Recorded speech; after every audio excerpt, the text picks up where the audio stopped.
प्रिय विद्यार्थियों, मैं ऋषि तिवारी श्री विश्वनाथ इंटर कॉलेज कलाम सुल्तानपुर में आपका स्वागत करता हूं। बेटा, पिछली वीडियो में हमने आपको 2-3 नियम बताया था। अभी तक हमने 3 रूल की चर्चा हमने किया है। पहला है द्रव्यमान संरक्षण का नियम, दूसरा है स्थिर अनुपात का नियम और तीसरा था गुणित अनुपात का नियम। केमिकल कॉम्बिनेशन में बेटा हमने 3 नियम आपको बता दिया।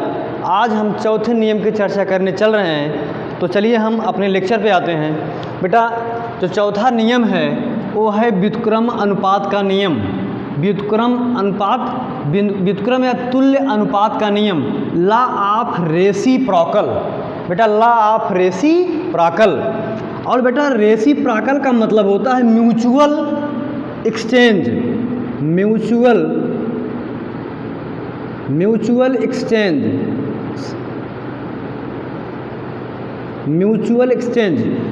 बेटा, म्यूचुअल एक्सचेंज का मतलब होता है कि जैसे 3 पर्सन बैठे हैं, एक अपनी वस्तु उसको दे रहा है, फिर वह व्यक्ति अपनी वस्तु उसको दे रहा है, तीसरा उसको दे रहा है, वो भी उसको दे रहा है। इसको कहते हैं म्यूचुअल एक्सचेंज।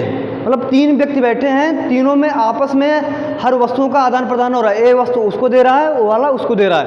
तो ये तो हैबिचुअल भाषा में था। आइए आपको हम साइंस की भाषा में बेटा आपको समझाते हैं कि रेसिप्रोकल या तुल्य अनुपात का नियम क्या है। तुल्य अनुपात का नियम जिसमें तुलना किया जाता है ना। और रेसिप्रोकल का मतलब होता है म्यूचुअल एक्सचेंज। तो बेटा, इस नियम के अनुसार इस नियम के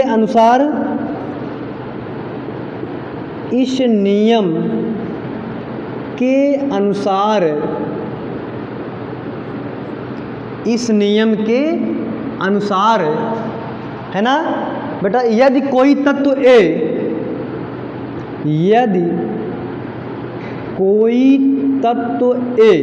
कोई तत्व है, अभी नाम नहीं दे रहे हैं, ए बी सी कोई तत्व है, 3 तत्व ए बी सी हैं, ए बी और सी, इसी में चर्चा कर रहे हैं। अभी आपको हम एग्जांपल लेके समझाते हैं।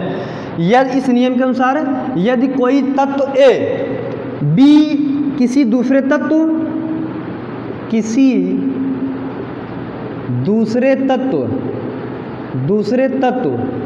बी व सी से अभिक्रिया करता है, बी व सी से संयोग करता है। यदि कोई तत्व ए है और किसी दूसरे तत्व बी व सी से संयोग करता है, पुनः बी व सी ए से संयोग करते हैं, बी व सी ए से संयोग करते हैं। कोई बेटा तत्व ए है, किसी दूसरे तत्व बी व सी से संयोग करता है, जिसमें पुनः बी व सी भी ए से संयोग करता है, जिसमें ए से संयोग किसी निश्चित अनुपात में करता है। तो बेटा, इनका जो द्रव्यमान होता है उसमें संयोग करता है। तो बेटा, जो इनका द्रव्यमान होता है इनके द्रव्यमानों से संयोग करता है ना। तो आपको बेटा हम संयोग करता है तो एक किसी निश्चित द्रव्यमान से संयोग करता है, एक किसी निश्चित द्रव्यमान से संयोग करता है।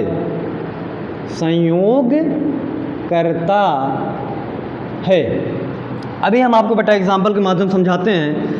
लॉ ऑफ रेसिप्रोकल क्या है। जैसे हमने आपको स्टार्टिंग में बता दिया कि बेटा रेसिप्रोकल का मतलब होता है म्यूचुअल एक्सचेंज। और म्यूचुअल एक्सचेंज का मतलब होता है 3 व्यक्ति कोई बैठे हैं, उनमें आपस में किसी वस्तु का आदान प्रदान हो रहा है।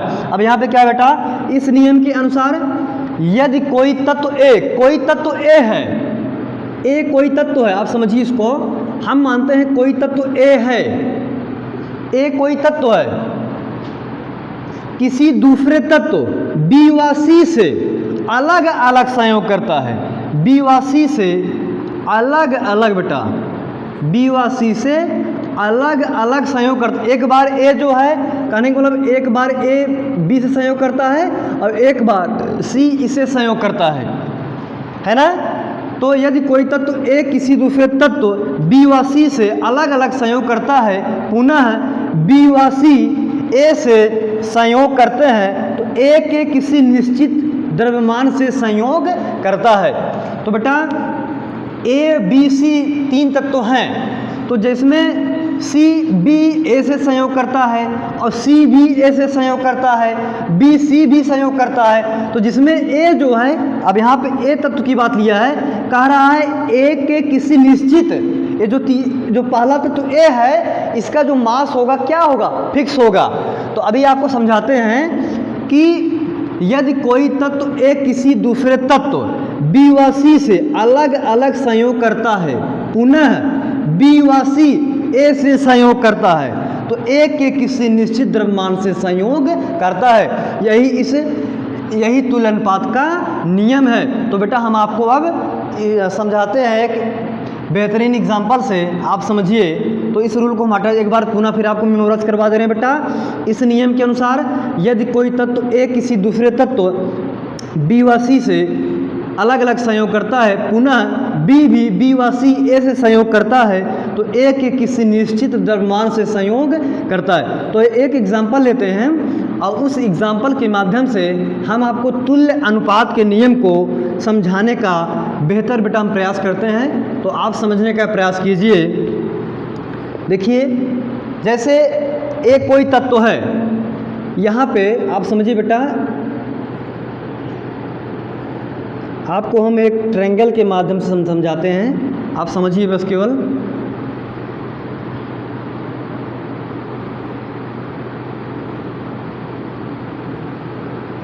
बेटा हम तीन तत्व लेते हैं, आप समझिए। इसमें तीन तत्व में यहाँ पे आप समझिए, हम मानते हैं कि यहाँ पर हाइड्रोजन है ना, यहाँ पर कार्बन है और यहाँ पे बेटा ऑक्सीजन है। अभी जो हम तीन तत्व लिए हैं ए बी और सी, मान लीजिए ए एच है और बी को आप मान लीजिए सी है कार्बन, और सी को मान लीजिए क्या है, ऑक्सीजन। हमने अभी आपको चर्चा में हमने ए बी सी का एग्जांपल लिया था। तो यहाँ पे बेटा, यहाँ पे ए बी सी के स्थान पे मतलब तीन तत्व, कार्बन, हाइड्रोजन और ऑक्सीजन, CHO तीन तत्व हैं। कार्बन और हाइड्रोजन के संयोग से बेटा बनता है CH4 मीथेन। कार्बन और हाइड्रोजन के संयोग से बनने वाला जो तत्व है वो है आपका क्या, मीथेन। और यहाँ पर यदि हम इनके भारों के बारे में अगर चर्चा करें तो आप समझते हैं कार्बन का जो बेटा भार होता है वो होता है 12, और रेशियो, इनके भारों का जो रेशियो होगा 12, और उसके बाद हाइड्रोजन का एक तो 4 हाइड्रोजन का 4, यहाँ पे 4 हो गया। और इसको हमें सिंप्लीफाई करना चाहें तो बेटा ये हो सकता है, आप समझिए, यहाँ पे हो जाएगा 2, यहाँ पे हो जाएगा बेटा, आप समझिए, इसका अगर सिंप्लीफिकेशन करना चाहें तो यहाँ पे हो सकता है 3:1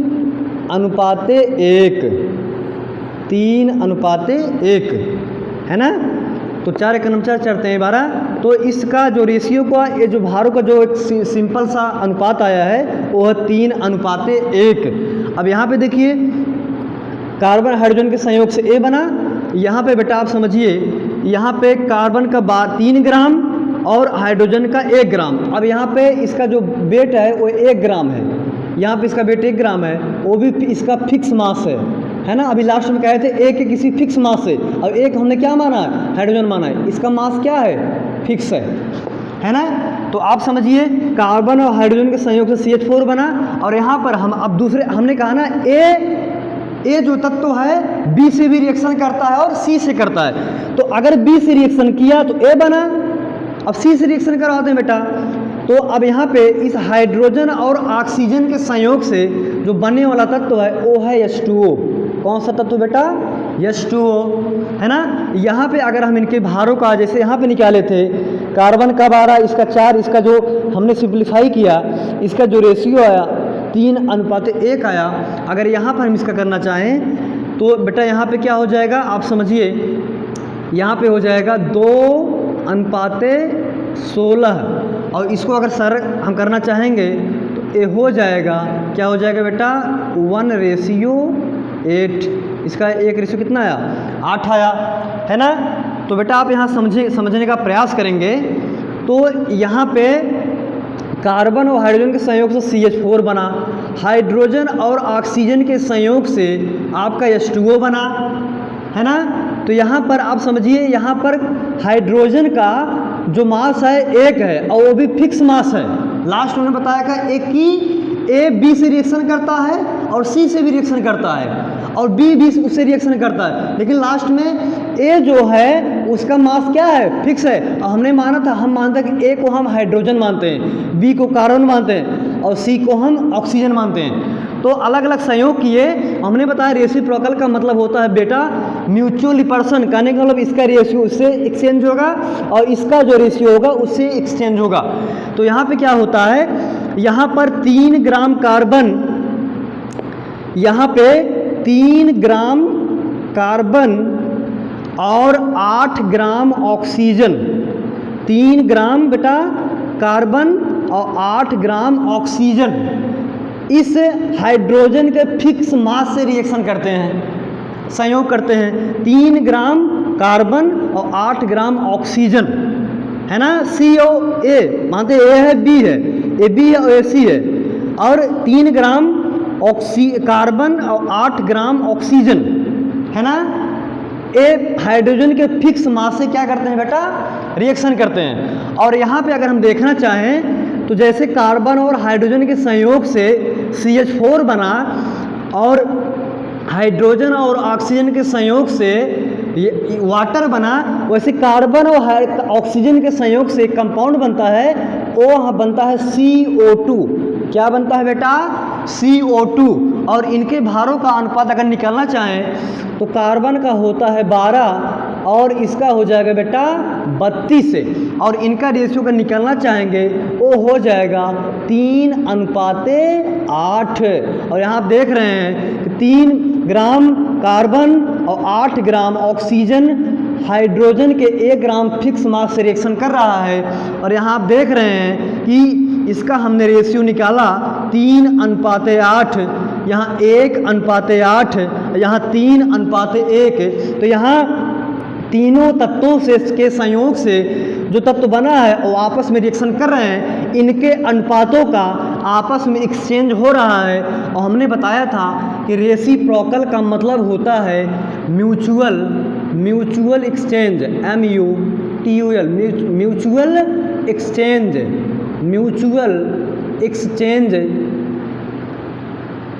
म्यूचुअल एक्सचेंज।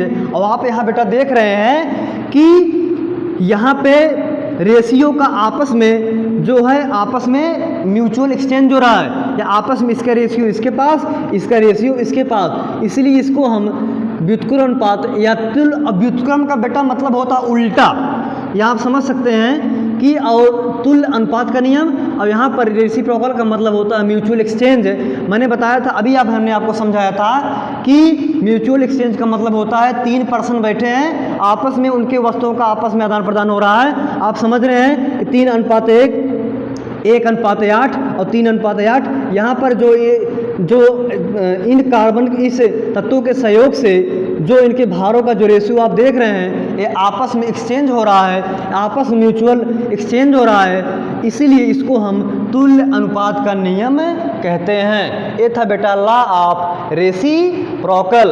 एक बार पुनः आपको समझा दे रहे हैं कि तुल्य अनुपात किसे नियम बेटा किसे कहते हैं। यदि कोई तत्व A B और C से अलग अलग संयोग करता है, पुनः B और C भी A से संयोग करते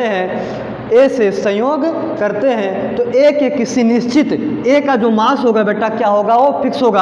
अब हमने A को यहाँ पे हाइड्रोजन को माना है, उसका A का जो निश्चित अनुपात होगा वो संयोग करते हैं, उसका मास क्या होता है बेटा फिक्स होता है। तो यहाँ पर जो तत्व हैं उनके भारों के अनुपात का आपस में एक्सचेंज हो रहा है, और इसी प्रकार का जो मतलब होता है वो होता है म्यूचुअल एक्सचेंज।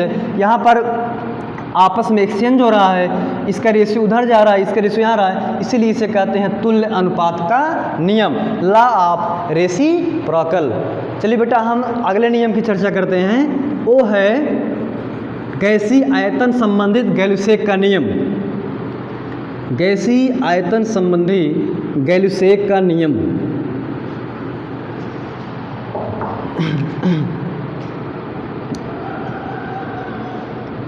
गैसीय आयतन का नियम, गैसीय आयतन का नियम।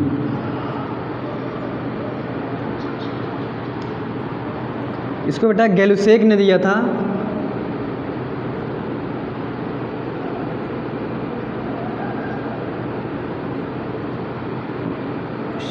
गैलुसेक ने दिया था।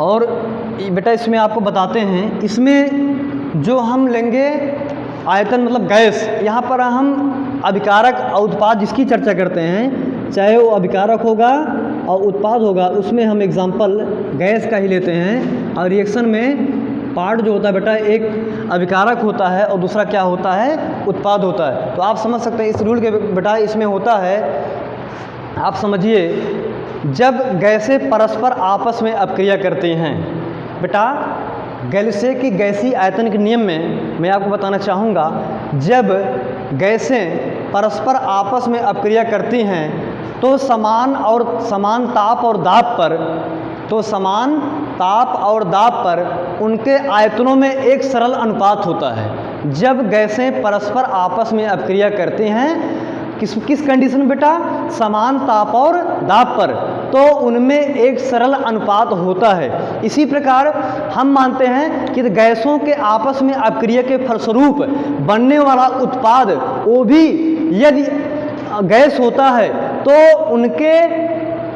उस गैसों के अभिकारक तथा उनके आपस में अपक्रिया करने के बाद उत्पाद जो गैस बनता है, इस अभिकारक के अनुपात और उत्पाद के अनुपात में एक अनुपात जो होता है, एक सरल अनुपात होता है बेटा, उसे कहते हैं गैलुसेक का नियम। तो आपको एक बार मैं फिर से बताना चाहूँगा, गैलुसेक के नियम के अनुसार जब गैसें परस्पर आपस में समान ताप और दाब पर अपक्रिया करती हैं, समान ताप और दाब पर अपक्रिया करती हैं, यदि अपक्रिया के फलस्वरूप बनने वाला उत्पाद गैस होता है तो उस अभिकारक तथा उस उत्पाद के बीच में जो गैसें होती हैं उनमें एक सरल अनुपात होता है। तो बेटा हम आपको मैं बताना चाहूँगा, जैसे कि एग्जाम्पल लेते हैं, एक एग्जाम्पल के माध्यम समझाते हैं। जैसे है हाइड्रोजन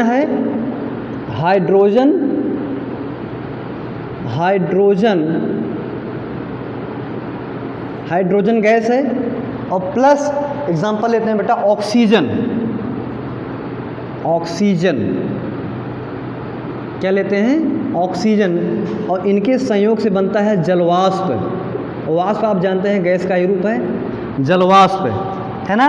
हमने लिया हाइड्रोजन गैस, एक गैस है, यहाँ पर ऑक्सीजन गैस है ना, दोनों, और किस पे बेटा, समान ताप और दाब पर, समान ताप और दाब पर, समान ताप और दाब पर। बेटा गैसों के 4 पैरामीटर होते हैं, मैं आपको बताऊंगा मोल कॉन्सेप्ट में। गैसों के 4 पैरामीटर होते हैं, क्या क्या होते हैं, टेम्परेचर, प्रेशर, वॉल्यूम और नंबर ऑफ मोल्स। इनके बारे में चर्चा मैं आपको गैसीय इक्वेशन में करूंगा। तो गैसों के 4 पैरामीटर होते हैं, इनमें परिवर्तन होता है। तो यहाँ पर हम समान ताप दाब को कहते हैं NTP, नॉर्मल टेम्परेचर और प्रेशर। तो गैलुसेक ने बताया था कि NTP पर या नॉर्मल टेम्परेचर प्रेशर पर, समान ताप दाब पर यदि 2 गैसें आपस में अपक्रिया करती हैं तो उन गैसों के अपक्रिया के फलस्वरूप बनने वाला यदि उत्पाद वो भी गैस है तो उनके अभिकारक और उत्पादों में एक सिंपल अनुपात होता है, एक सरल अनुपात होता है। हम मानते हैं कि हाइड्रोजन इसका 2 अनुपात है, हाइड्रोजन गैस का 2 अनुपात है, 2 आयतन है। इस हाइड्रोजन गैस का 2 आयतन, हाइड्रोजन गैस का 2 लीटर या 2 आयतन लेते हैं, और बेटा ऑक्सीजन का 1 आयतन, इसका 1 आयतन है, इसका एक आयतन है, हाइड्रोजन का 2 आयतन और ऑक्सीजन का 1 आयतन। इसका 1 आयतन है, 1, इसका 2, इसका 1 है ना। अब दोनों आपस में अपक्रिया करते हैं, ए अभिकारक है, ये पोर्शन क्या है बेटा, अभिकारक है। अब दोनों के संयोजन से जो भी जितने भी रेशियो में हम आयतन लिए हैं, इसके संयोजन से जलवाष्प बनता है, वो भी एक गैस है। और इसका जो रेशियो बनता है बेटा, ये भी, इसका भी 2 अनुपात होता है, इसका भी 2 आयतन होता है, इसका भी 2 आयतन होता है। तो हमने बताया कि गैल्यूसेक के नियम के अनुसार समान ताप और दाब पर यदि 2 गैसें आपस में अपक्रिया करते हैं, गैल्यूसेक के नियम के अनुसार समान ताप और दाब पर एनटीपी पर, नॉर्मल टेम्परेचर प्रेशर पर 2 गैसें आपस में परस्पर अपक्रिया करती हैं, तो